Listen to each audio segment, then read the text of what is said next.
გამარჯობა ბატონ დავით. კოალიცია ქართული ოცნება ვიდრე ხელისუფლებაში მომდოდა, ჯერ კიდევ მაშინაც ცხადდა, რომ გამარჯვების შემთხვევაში მის საქმიანობის ერთ-ერთი პრიორიტეტი დევნილები იქნებოდნენ. გავიდა გარკვეული პერიოდი, მართალია არც თუ ისე დიდი, მაგრამ ამ ხნის განმავლობაში რანა ბიჭები გადაიდგა დევნილების საკითხით.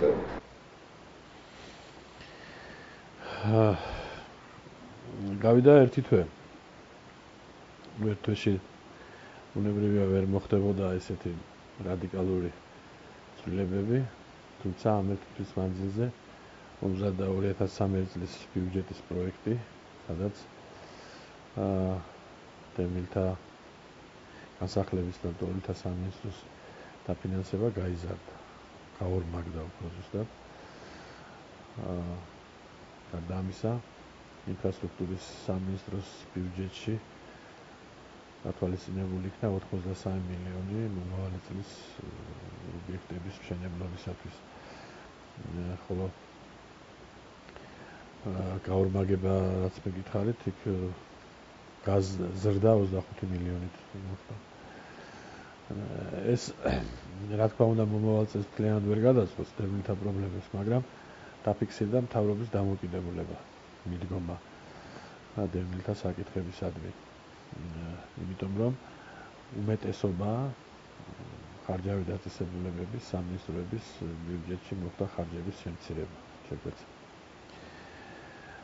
ეს რაც შეეხება ბიუჯეტს დაფინანსებას მომავალი წლისათვის. გრძელდება დონორთა პროექტები დაფინანსების თვალსაზრისით დევნილთა საკითხების მოგვარების თემა. პირველი დანაპირები, რაც ეხება ადამიანის ღირსებას და წინა პლანზე ადამიანის როგორც მთავარი ღირებულების წამოწევას, ამ თვალსაზრისითაც შემიძლია ვთქვა, რომ ჩვენ დევნილებთან ურთიერთობა გავხსენით მთლიანად და მე პირადად და ჩემი თანამშრომლები, მოადგილეები, დეპარტამენტის ხელმძღვანელები გავთანაბრდით ყველანაირად დევნილებთან ურთიერთობაში და უფრო მეტიც ჩვენ მიღების დღეები დავაწესეთ ერთი დღე მთლიანად მე მეზონი მაქვს დევნილთა პრობლემების მოსმენისათვის დილიდან საღამომდე. და გუშინ უხსნიდი მე ამის თაობაზე ვესაუბრებოდი დევნილებს, რომ მე ვარ მათთვის დაქირავებული მოხელე, რომელმაც ყველაფერი უნდა გააკეთოს იმისთვის, რომ მათი პრობლემები შემსუბუქდეს მაქსიმალურად. ბატონ დავით, ერთი ნიშანდობლივი ფაქტი იმასთან დაკავშირებით, რომ არჩევნებიდან სულ რამდენიმე დღეში დაფიქსირდა დევნილების სხვადასხვა შენობებში შეჭრის არაერთი ფაქტი. ჩვენ ტელეეკრანიდან ვადევნებდით თვალყურს ამ მოვლენას და უნდა აღინიშნოს, რომ რამდენიმე ადგილას ერთი და იგივე სახეებიც კი შევნიშნეთ. ამავე დროს გაისმა, ვთქვათ, ესეთი სახის განცხადებები, რომ ეს პროცესი იყო მართვადი. პლუს ბოლოს ეს პროცესი მეტნაკლებად შენელდა მას შემდეგ, რაც თქვენ მინისტრის რანგში გააკეთეთ განცხადება იმასთან დაკავშირებით, რომ თუ დევნილები არ დატოვებდნენ აი ამ უკანონოდ მიტაცებულ ფაქტებს, მაშინ საქმეს ჩაერევოდა შინაგან საქმეთა სამინისტრო და შესაბამისად იქნებოდა მიღებული შესაბამის ზომები. აქვე უნდა აღნიშნოთ ის გარემოება, რომ ვთქვათ, შეჭრა მოხდა რამდენად ჩემთვის ცნობილი არის დაახლოებით 12 ობიექტში და 2000-მდე ადამიანი იყო აი ამ პროცესში მთლიანობაში ჩართული. რა ხდება ამ ადამიანების ირგვლივ ამჟამად? დიახ, კომპლექსური თემაა. 2000 ოჯახია, 6000-მდე ადამიანი, მარტო დევნილი. თუმცა დღეს მდგომარეობით სხვა მონაცემებია, ეს ციფრები ყოველდღურად იცვლება. მაგრამ ერთი არის, რაც თქვენ შენიშნეთ, რომ პროცესი შეჩერდა. პროცესი თავიდან იყო მართული. დაიწყო ეს ყველაფერი 2 ოქტომბრის შემდეგ, 2 ოქტომბრიდან, ანუ არჩევნების შედეგებიდან გამომდინარე. მოგეხსენებათ, დევნილებზე სერიოზულ იმედებს ამყარებდა ყოფილი ხელისუფლებაა, დევნილებში ყავდათ კოორდინატორები. დევნილთა ხმები ყოველთვის ითვლებოდა ნაციონალური მოძრაობის, ასე ვთქვათ, ხმებად.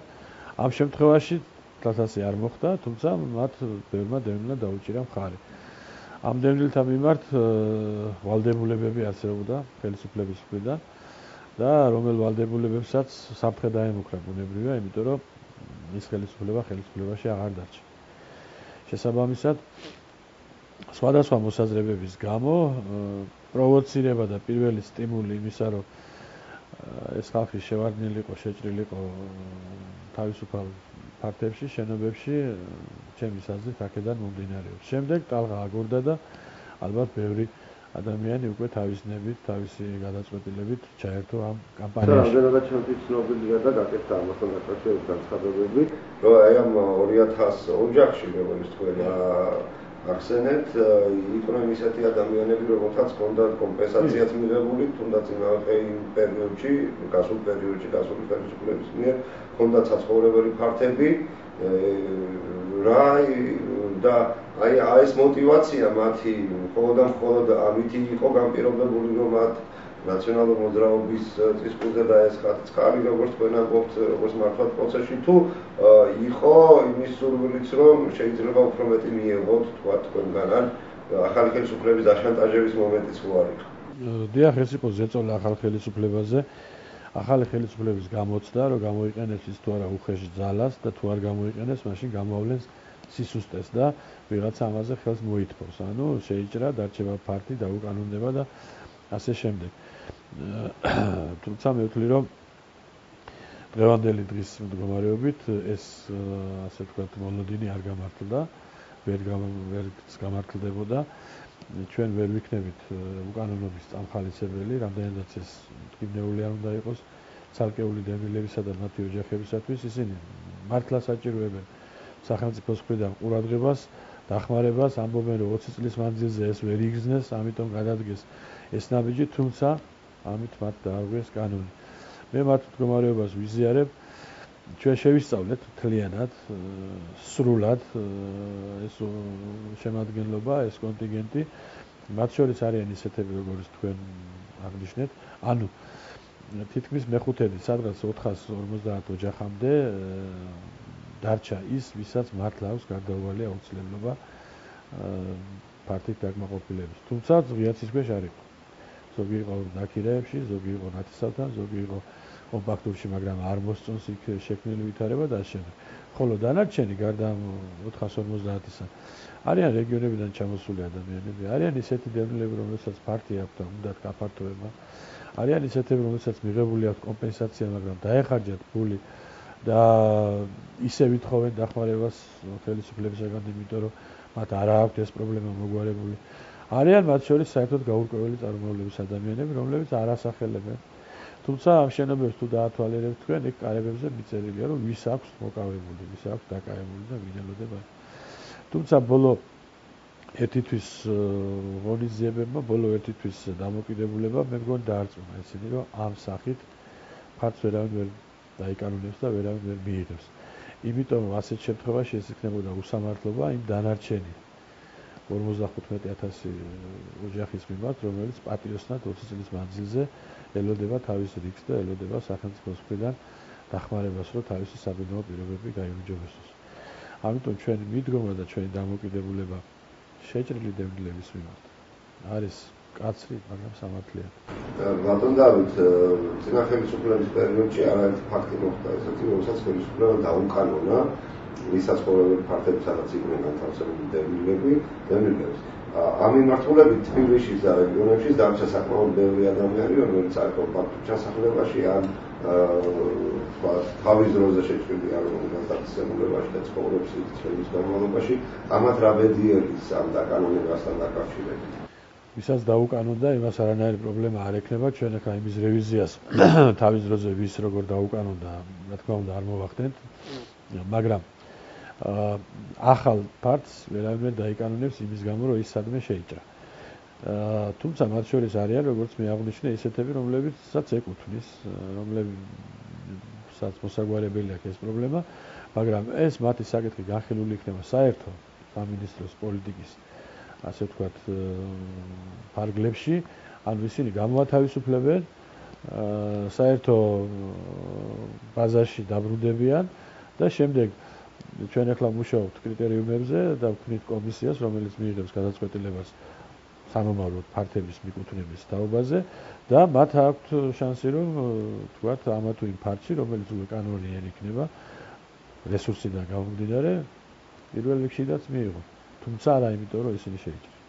ერთ-ერთი მთავარი პრობლემა, რომელიც გამოგიქმნოდა წინა ხელისუფლების პერიოდში, თქვენს უწყებასთან დაკავშირებით, იყო ის, რომ თქვენ სამინისტროს არ ქონდა საკმარისი კომუნიკაცია დევნილებთან და ეს იწვევდა საკმაოდ ბევრ გაუგებრობას. ამ მხრივ რა ნამდვილად გადმოსავალ. იმის გარდა რომ დააწესეთ ეს მიღების დღეები, გასაგებია რომ ამდენი 1000 ადამიანი თქვენთან ვერ მოხდება ვერანაირად, მაგრამ აი ამ ვითარებაში რა ნამდვილი იქნება?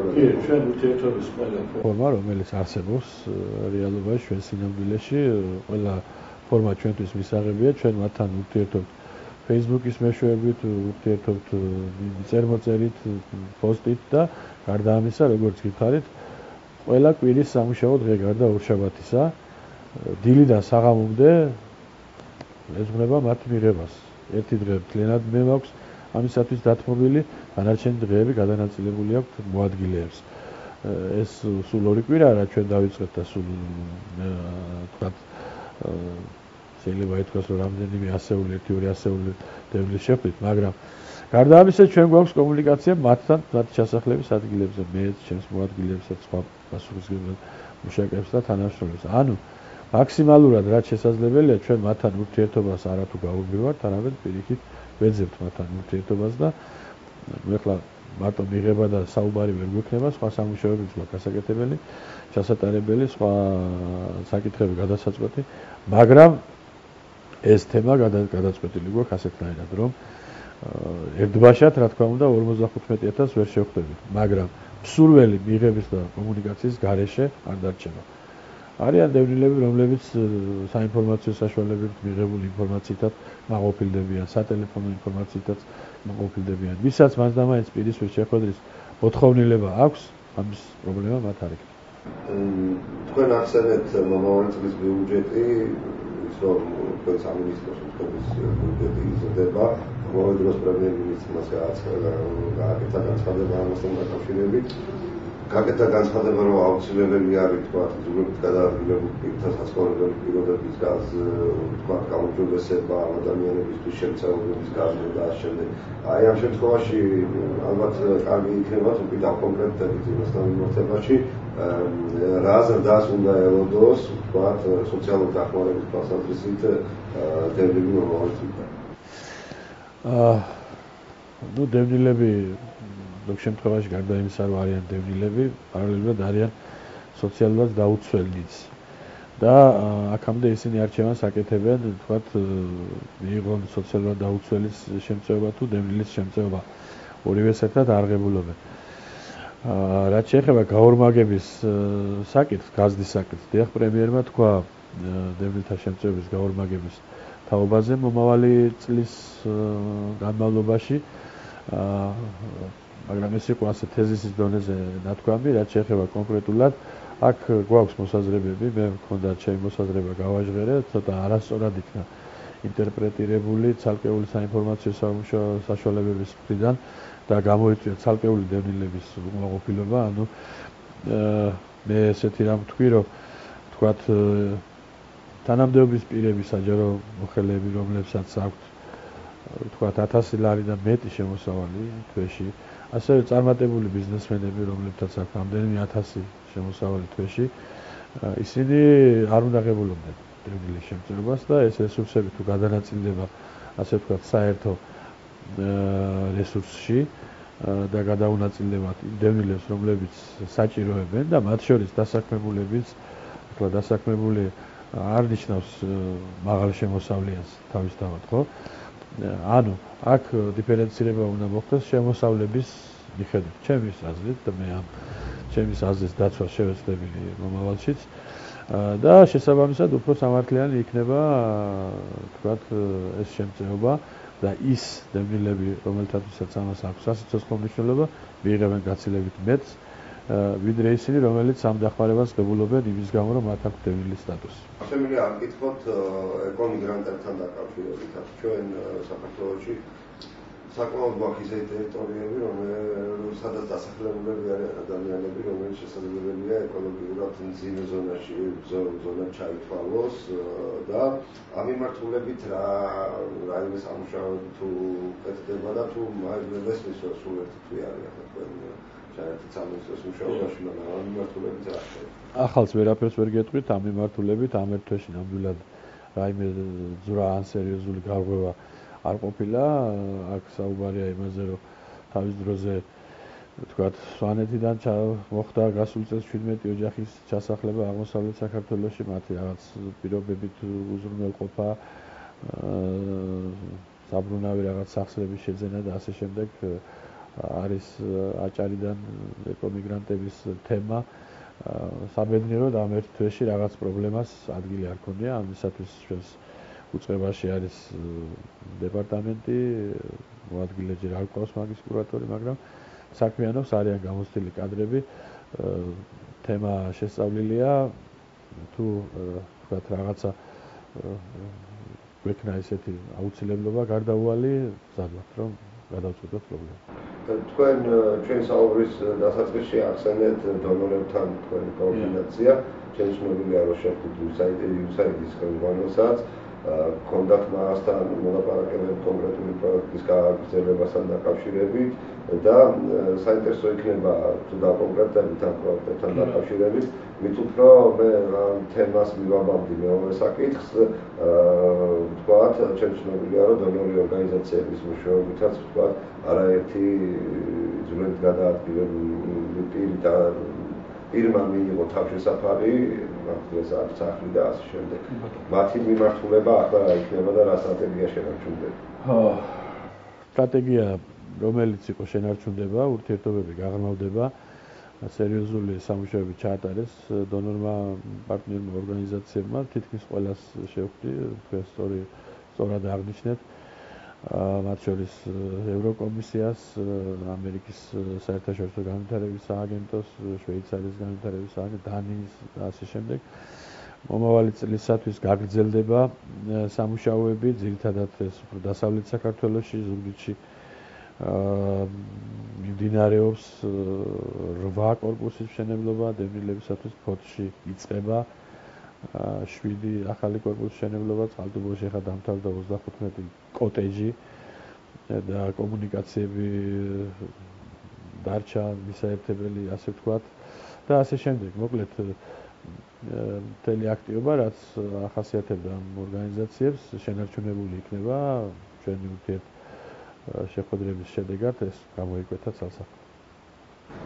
და ეს 55,000 ოჯახი, რომელსაც თქვენ ესე ახსენებთ, ჩვენთვის კარგად ასმოდილი, რომ ეს ადამიანები განსაკუთრებული სიფაქიზით თუ პატივისცემით სარგებლობდნენ წლების განმავლობაში, ვთქვათ, იგივე ამ სამინისტროს და ნებისმიერი რიცხვის ხელმძღვანელის პირად, იმიტომ რომ ესენი არიან ის ადამიანები, რომლებიც ესე მართალია 1000 კილოად ყველაფერი როგორც იჭრება, მაგრამ ესე ღიად არ აქვს გამოხატავენ გულისხმობას, ისინი ხარ ზოგიერთ სახელმწიფო ზოგიერთ თვითონ აქ ასკოლავები პარტიაკირებული და შემდეგ. ამ მიმართულებით რა იქნება კონკრეტული გეგმა სამინისტროსი და ვთქვათ, აი ყველაზე შორეულ პერსპექტივაში როდის შეიძლება ველოდოთ იმას, რომ რომელი აი ამ ადამიანების უმეტესი ნაწილი ვეღარ დაკმაყოფილდეს. დიახ. ეს კატეგორია, ასე ვთქვათ, დევნილების არის ის კატეგორია, რომელიც ვთქვათ, ბოლო ეტაპისთვის იქნა გადანაწილებული ამ პრობლემის მოგვარების თვალსაზრისით. თუმცა ეს ბოლო არ უნდა იქნეს დაუსრულებელი, ბუნებრივია. ხო, ჩვენ გვაქვს სურვილი, რომ ეს 4 წლიან პროგრამაში ჩაეტიოს და ამ საარჩევნო ვადაში, ანუ 2016 წლის ბოლომდე მაქსიმალურად გაკეთდეს ყველაფერი იმისათვის, რომ ეს საბინაო თემა დევნილებისათვის გადატეხილი იქნეს წელში და თუ ბოლომდე არა ძალიან ახლოს იყოს საბოლოო მოგვარებას. დიდი რადობა საინტერესო საუბრისათვის ფიქრობ რომ ჩვენ თავმოყრებელსაც მოგვარებელსაც ექნება საკმაოდ საინტერესო ინფორმაცია თქვენს გენერალთან დაკავშირებით. სულ და წარუმატებელი.